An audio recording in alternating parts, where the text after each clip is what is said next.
This is going to be your guide to legendary Pokemon in Pokemon Quest.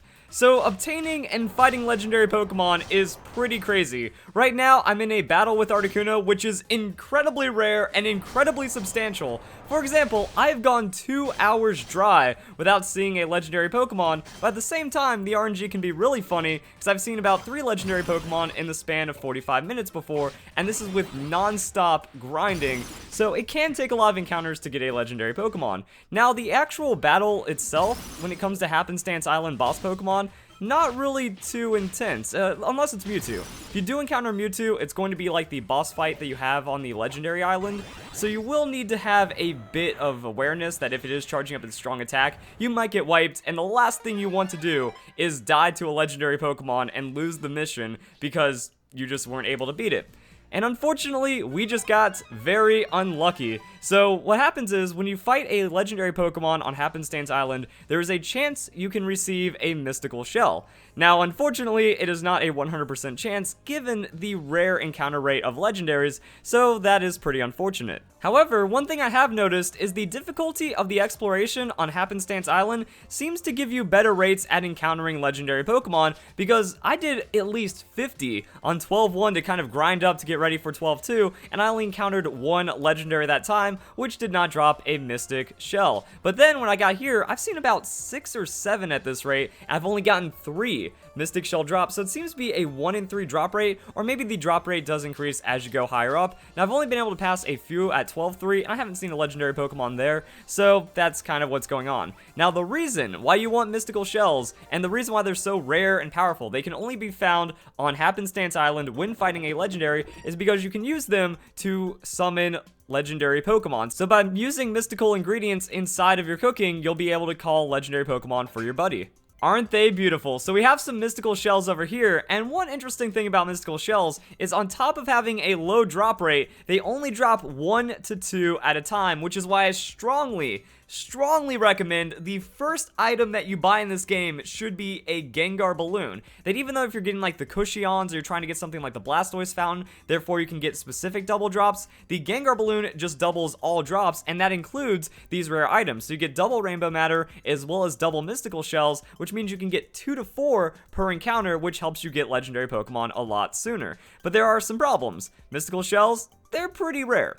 So even if you're grinding and getting a lot of them, you're most likely going to have to use a regular cooking pot. If you do save up to get 20 and then you use it for a legendary bird recipe, that's going to be pretty ideal. But at this time, I don't want to use it for legendary birds. I'm going for Mew. So that's how you get the mystical shell, but how do you use it in a recipe to get the legendary Pokemon that you're looking for? Well, the Ambrosia of Legends, it works like all the other food in the game, that you can get different grades of the food depending on the materials that go into it, and then that's going to affect the rarity of the Pokemon that spawns. So on Cerebi, we can find this. There's good with 3 mystical shell, 2 rainbow matter, 5 mystical shell for special, 1 mystical shell, and then 4 anything else for normal, and it appears that normal will give you Articuno, Moltres, or Zapdos, good will give you a Mew, and then special will give you a Mewtwo. However, at the time of making this video, this is false, and you can see that later on the video. That what I do is I take 1 mystical shell, 2 rainbow matter, and that gives me a Mewtwo. Also, the 3 mystical shell, 2 rainbow matter, that also gives me a Mewtwo. So using 2 or more rainbow matter with 1 mystical shell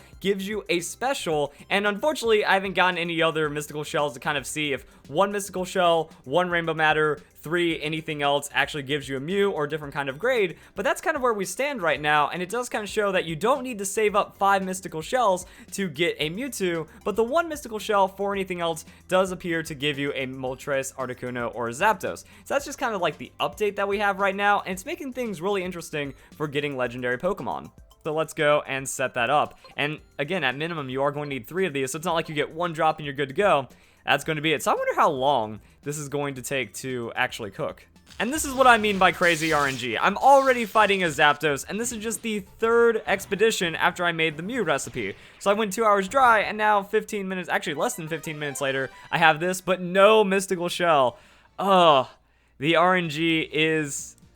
it's just mean. It wants to play tricks on you. So yeah, we just get some of the rainbow matter, but we don't get what we're looking for. 7 turns. It takes 7 turns, and you do not know how excited I am right now, because it's, oh man, that is a beautiful looking dish. So I am so excited to get, wait, Mewtwo? Oh, Cerebee's wrong. Okay, then. So, I guess it's based on the rarities, which means that maybe 3 shells is Mewtwo, or maybe 3 shells plus the mystical item would be Mewtwo, and maybe 2 shells less. I'm confused now. I am very confused. Oh, the irony. Well, at least when you get one legendary Pokemon, you don't have to worry about getting others. Unfortunately, Mewtwo is my weaker one, so hopefully I don't fail this, but it is looking pretty strong and pretty good right now. I've been trying like some ideas around the Hyper Beam. Might keep it, might not, because like Psycho Cut is just more damage on less cooldown. So we're going to see how the Mewtwo ends up playing out, and also some other different team compositions now that I have a legendary Pokemon, and might be able to do some really crazy stuff with it. But yeah, Zapdos is done. Good. Alright, so do we get a mystical shell? Because if we do, then that means we can try out other recipes, since things were different than I expected. Yes! Oh, there we go. Alright. Oh, now I have to be careful, and I have to be delicate with this one. So I only needed 1 drop, but we ended up getting 2. So that means we get 1 more chance at making something. Hit healing and critical hit rate is an amazing sturdy stone. That's definitely going on to the Mewtwo. So that was a really good haul right there. Alright, so when it comes to Cerebee, I'm pretty sure the legendary birds are correct. Those are like just the lowest tier legendary Pokemon. So I'm trying to dial it in, because I'm wondering if Mewtwo is only special, and then Mew falls into good and very good. So how do we get a very good? I'm going to try this. And if it fails, then I guess I can just keep hoping for more and more of these shells, and then maybe something good will come of it. So yeah, just 2 of anything, 2 rainbow matter, and then 1 mystical shell. Let's hope for the best. Well, here goes nothing. I don't even know what to expect anymore. So after this, we have a special Ambrosia of the Legends once again. Now, I don't know if all the Ambrosias are special like that, but hey, another Mewtwo. So I guess 2 is too much, maybe just 1, or maybe only using, like, having a 1 mystical shell and then all precious items might give you a good or a very good for the Mew, and then using any amount of the rainbow matter, it makes it special for the Mewtwo. I don't even know anymore, but this is an interesting Mewtwo we have right here. Now, you might have noticed that 2 of the 5 legendary Pokemon are Psychic, Mew and Mewtwo, and then the legendary bird trio are going to be Flying, which means if you plan on training a specific one to a high level, or if you need fodder for move rerolls and stuff, you should be preparing the food in advance. Trust me, you have enough time, because it takes so long to encounter a legendary Pokemon, so that's why I'm making brain food. I want my Mew or Mewtwo to get pretty high level pretty quickly, and Abra is the same type, so you're not going to get the same species bonus, but same type bonus for a high level Kadabra or Alakazam is going to give a lot of experience for that Mew or Mewtwo, which is why I'm cooking bronze, which is so I can, say if I just take a normal Abra. If I take a normal Abra, I use it for training with a bronze Abra, likely going to give me a Kadabra right off the bat, and then I just have high level for high amounts of experience gains. So I'm diversifying with my ingredients to make sure I have a lot of different psychic Pokemon that can help me get the best Mew or Mewtwo possible. And now that we have our legendary Pokemon, let's try to figure out an efficient way to train it. Now, since I didn't use any special pot, it is a level 10 Mewtwo. So what that tells me is we can probably get a lot of experience onto it pretty quickly by just swapping out a team member and then having Mewtwo go into a high level area and gain experience that way. After that, I want to see, ooh, that's a really interesting formation. After that, I want to see how it works out if I use Psychic-type Pokemon for the training, and if Mewtwo gains any considerable amount of experience off of that. Also, I feel like we completed a quest, so let's see what we gain for getting, ooh, look at that, sealed away one. Make you, whoa! Oh, that is, I didn't think they'd give you 100 PM tickets. I'm glad I got my live reaction on that one. So, legendary Pokemon, pretty valuable, and I guess the other ones are still gonna be mysterious. So getting Articuno, Zapdos, Moltres, Mew, when you get those, it's actually a huge bump to your PM, which is pretty nice. It almost made it worth it for how long it took, but that kind of offset the amount of battery I used up. Wow. Alright, so let's see how much experience our level 10 Mewtwo gets from 12-1 on Happenstance Island. Yeah?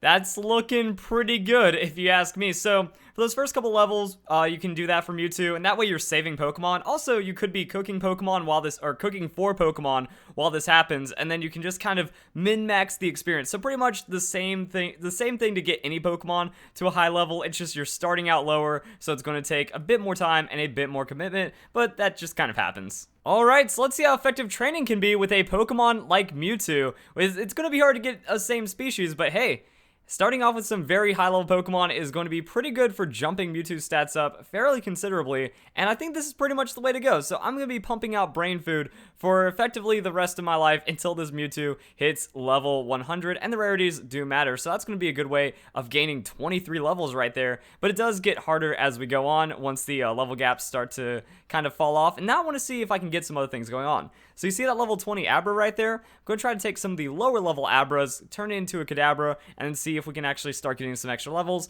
My goal is that Mewtwo ends up level 60 from all the training that we're about to do. And not even close. So it is going to take quite a bit of Brain Food, and let's see how Mewtwo plays. Going to go and like put in some sockets, stat it up, maybe try to tweak some of the moves as well, so use some extra Psychic-type Pokemon to change that Blizzard. I like Hyper Beam, so I'm going to see like if Hyper Beam can be a very powerful option on the Mewtwo if teched in just right.